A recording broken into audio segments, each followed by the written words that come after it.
Mari kita mulai dari sebuah rumah tua yang ada di pinggir Jalan Kabayan. Kalau teman-teman lewat di Jalan Kabayan, maka di sebelah kanannya ada sebuah rumah yang tampak biasa aja. Dinding rumah itu dicat warna putih dan ada 2 tiang penyangga di depannya. Di teras rumahnya ada kursi kayu dan meja.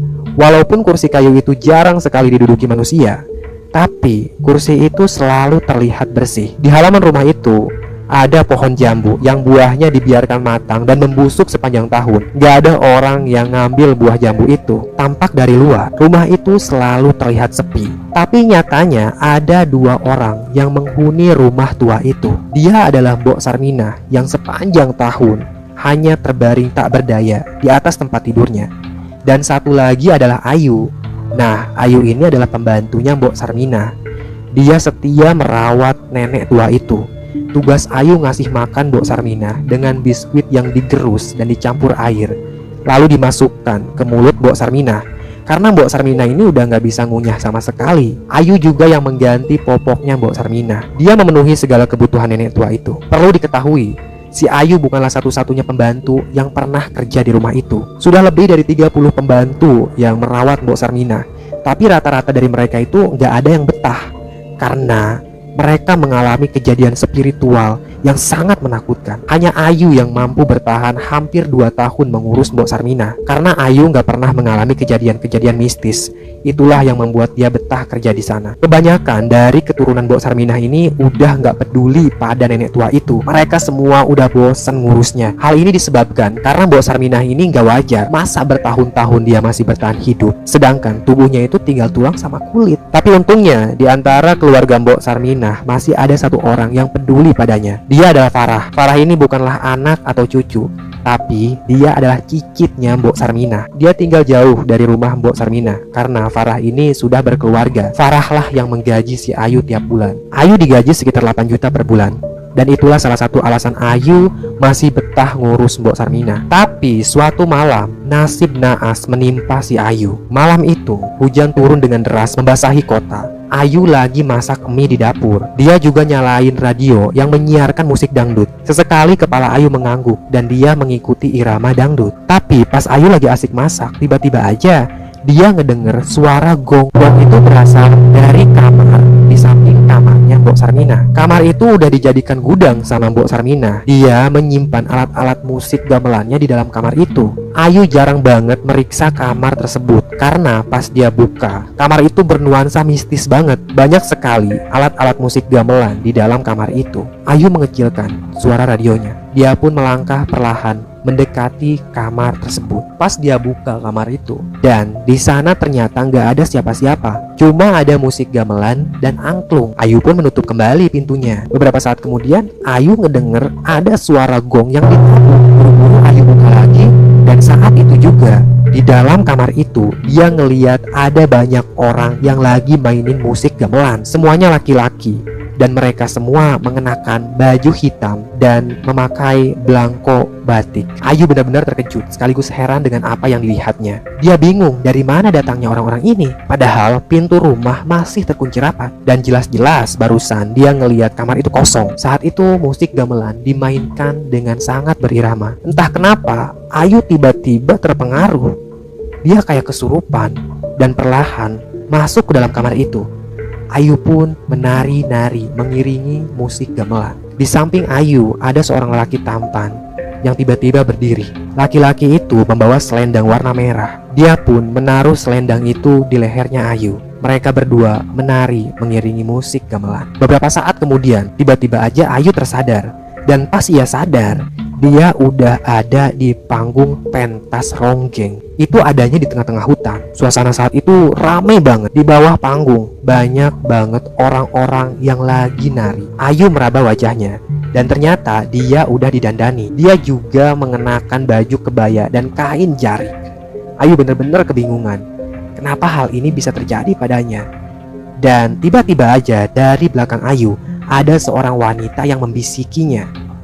Kata wanita itu, "Bunuh aku, susuk mayat." Begitu kata wanita itu. Pas Ayu noleh ke belakang, tiba-tiba aja tubuhnya kayak terpental dan dia masuk kembali ke dalam kamar tadi. Pas dia sadar, Gak ada siapa-siapa di kamar itu. Laki-laki yang tadi mainin alat musik, mereka hilang seketika. Ayu pun buru-buru keluar dari kamar dan dia menutup kembali pintu itu. Pas dia mau melangkah ke dapur, tiba-tiba aja dia ngedenger ada sesuatu yang jatuh di dalam kamarnya Mbok Sarminah. Ayu pun masuk ke dalam kamar itu dan dia ngeliat Mbok Sarminah lagi duduk di atas tempat tidurnya. Ayu kaget karena selama ini dia nggak pernah ngeliat Mbok Sarminah gerak sama sekali. Dan malam itu dia ngeliat Mbok Sarminah duduk di atas tempat tidurnya. Dan bukan hanya duduk, Mbok Sarminah juga bisa bicara.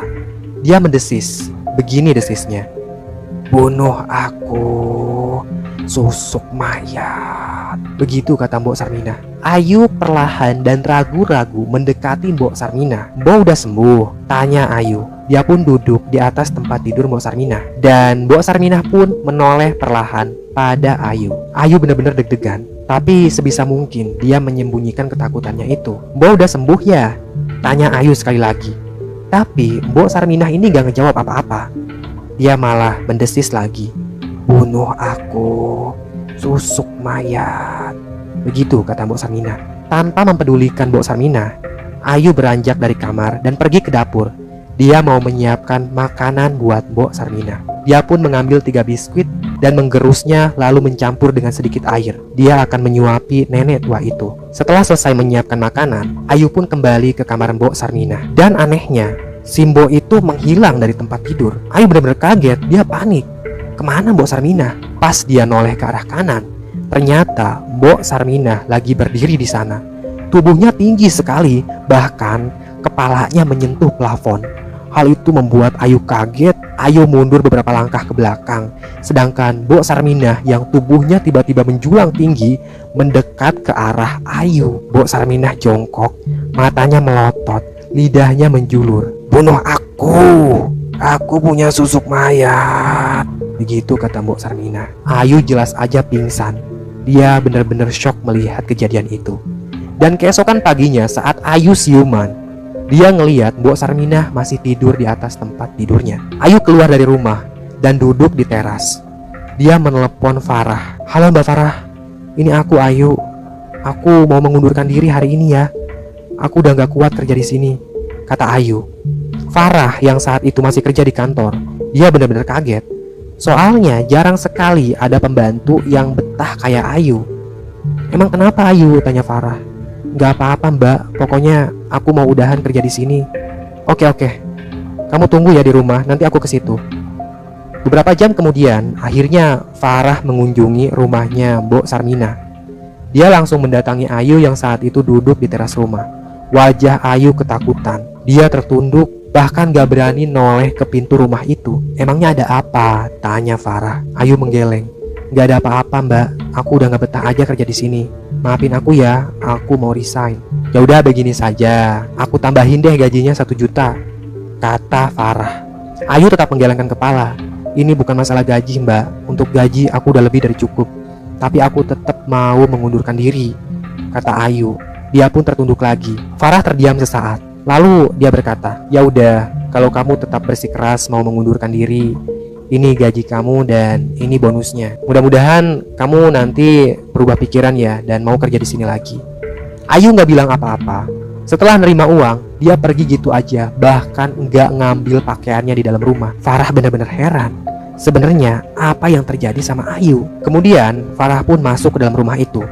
Aura mistis langsung terasa. Dia pelan-pelan masuk ke dalam kamarnya Mbok Sarminah. Di sana dia melihat Mbok Sarminah masih terbaring di atas tempat tidurnya. Dia memperhatikan tubuh nenek tua itu. Benar-benar tinggal tulang sama kulit. Ceruk matanya udah kelihatan, bahkan bola matanya itu kayak udah mau keluar. Sebenarnya Ayu ngeri melihat kondisi Mbok Sarminah, tapi mau bagaimanapun itu masih leluhurnya. Dan pas Farah memperhatikan nenek tua itu, tiba-tiba kepala Mbok Sarminah menoleh pada Farah. Matanya juga melotot. Farah sempat teriak saking kagetnya, tapi dia mencoba untuk mengontrol diri. Mbok udah sembuh?" tanya Farah. "Bunuh aku." Begitu kata Mbok Sarminah. Buru-buru Farah menelepon suaminya. Dia juga menelepon seluruh kerabatnya untuk berkumpul di rumah Mbok Sarminah. Gak semua saudara yang ditelepon oleh Farah mau datang ke rumah Mbok Sarminah. Karena rata-rata dari mereka udah nggak peduli sama nenek tua itu. Yang datang ke rumah itu cuma Bambang, suaminya Farah, Nia, masih saudaranya si Farah, dan satu lagi Gilang. Dia juga masih cicitnya Mbok Sarminah. Mereka berempat berkumpul di ruang tamu. Mereka berdiskusi tentang Mbok Sarminah. Saran Gilang kayak gini, gimana kalau kita bunuh aja Mbok Sarminah? Lagi pula dia udah minta dibunuh kok. Pasti Mbok kita ini sangat menderita karena penyakitnya. Jadi kalau kita ngebunuh Mbok Sarminah, kita udah ngeringankan bebannya, kata Gilang. Ngedenger pernyataan Gilang, Farah langsung marah. Dia bilang, jaga ya mulut kau. Berani-beraninya kamu mau ngebunuh si Mbok. Nia yang duduk di samping Farah tertunduk. Dan dia bilang gini, bukannya saya mau ngelawan kakak, tapi menurut saya Gilang itu bener. Kalau misalkan Mbok Sarminah ini kita bunuh, kita udah ngeringankan bebannya Mbok Sarminah. Lagi pula lihat deh sama kakak, Mbok itu udah minta dibunuh. Pasti dia menderita banget sama penyakitnya. Udah gila kalian semua. Farah menoleh pada Bambang, meminta bantuan ke suaminya. Suaminya juga tertunduk. Iya mah, ada benernya juga. Daripada si Mbok ini tersiksa, lebih baik coba deh kita bunuh aja, kata Bambang. Farah bener-bener kehilangan kesabaran.